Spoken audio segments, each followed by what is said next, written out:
Assalamualaikum warahmatullahi wabarakatuh. Saya Kameliatus Solehah dari Program Studi Pendidikan Guru Sekolah Dasar 5A dengan NPM 010. Di sini saya akan menyampaikan materi yang telah saya buat, yaitu hakikat, fungsi, prinsip, serta asas-asas pengembangan kurikulum.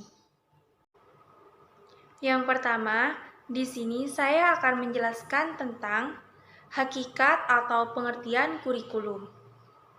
Secara garis besar, kurikulum dapat diartikan sebagai perangkat materi pendidikan dan pengajaran yang diberikan kepada murid sesuai dengan tujuan pendidikan yang akan dicapai. Hakikat kurikulum adalah suatu program yang direncanakan dan dilaksanakan untuk mencapai sejumlah tujuan pendidikan tertentu. Pembahasan selanjutnya yaitu fungsi kurikulum. Terdapat 5 fungsi kurikulum. Yang pertama yaitu fungsi kurikulum dalam rangka pencapaian tujuan pendidikan. Yang kedua, fungsi kurikulum bagi anak didik. Yang ketiga, fungsi kurikulum bagi pendidik. Yang keempat, fungsi kurikulum bagi kepala sekolah dan pembina sekolah. Dan yang terakhir, fungsi kurikulum bagi orang tua. Selanjutnya yaitu fungsi kurikulum yang dikemukakan oleh Alexander Inglis dalam bukunya Principle of Secondary Education tahun 1918, yaitu sebagai berikut.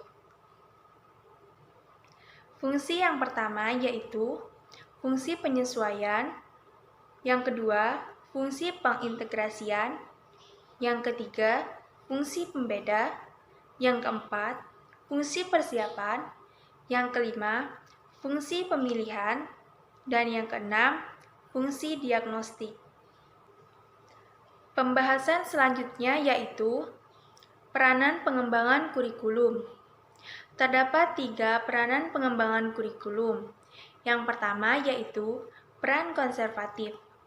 Peran konservatif kurikulum adalah melestarikan berbagai nilai budaya sebagai warisan masa lalu. Yang kedua yaitu peran kreatif. Sekolah memiliki tanggung jawab dalam mengembangkan hal-hal baru sesuai dengan tuntutan zaman. Karena pada kenyataannya masyarakat tidak bersifat statis, tetapi bersifat dinamis yang selalu mengikuti perubahan. Yang ketiga yaitu peran kritis dan evaluatif. Kurikulum berperan untuk menyeleksi nilai dan budaya mana yang perlu dipertahankan, dan nilai atau budaya mana yang harus dimiliki oleh anak didik. Pembahasan selanjutnya yaitu asas-asas pengembangan kurikulum. Terdapat 4 asas pengembangan kurikulum. Yang pertama yaitu asas filosofis. Dalam penyusunan kurikulum, berarti dalam penyusunan kurikulum hendaknya berdasar dan terarah pada falsafah bangsa yang dianut. Yang kedua yaitu asas psikologi. Asas psikologi berarti kegiatan yang mengacu pada hal-hal yang bersifat psikologi. Yang ketiga yaitu asas sosial budaya atau asas sosiologi, yaitu sekolah adalah institusi sosial yang didirikan dan ditujukan untuk memenuhi kebutuhan dan kepentingan masyarakat. Yang keempat yaitu asas teknologi. Ilmu pengetahuan dan teknologi tidak dapat dipisahkan, karena ilmu pengetahuan yang hanya sebagai ilmu untuk bahan bacaan, tanpa praktek untuk kepentingan umat manusia, hanyalah suatu teori yang mati. Pembahasan selanjutnya yaitu prinsip-prinsip pengembangan kurikulum. Prinsip pengembangan kurikulum yang pertama yaitu prinsip relevansi. Prinsip relevansi dibedakan menjadi dua, yaitu prinsip relevansi keluar dan yang kedua, prinsip relevansi di dalam kurikulum itu sendiri. Yang kedua yaitu prinsip fleksibilitas. Maksudnya di sini yaitu kebebasan atau keluasan yang dimiliki guru dalam mengimplementasikan kurikulum dan adanya alternatif pilihan program pendidikan bagi siswa sesuai dengan minat dan bakatnya. Selanjutnya yaitu prinsip kontinuitas. Maksudnya di sini adanya kesinambungan materi pelajaran antar berbagai jenis dan jenjang sekolah serta antar tingkatan kelas. Prinsip yang keempat yaitu prinsip praktis dan efisiensi.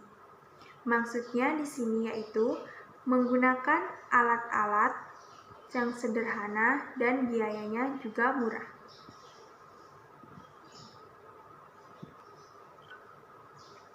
Prinsip yang keenam yaitu prinsip efektivitas. Keberhasilan pelaksanaan kurikulum harus diperhatikan, baik dari segi kuantitas maupun kualitas.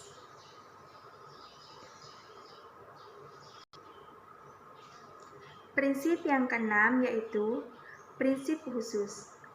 Adapun prinsip khusus yang harus diperhatikan dalam mengembangkan kurikulum antara lain prinsip keimanan, nilai dan budi pekerti luhur, penguasaan integrasi nasional, keseimbangan etika, logika, dan estetika, kesamaan memperoleh kesempatan, abad pengetahuan dan teknologi informasi, pengembangan keterampilan hidup, berpusat pada anak, serta pendekatan menyeluruh dan kemitraan.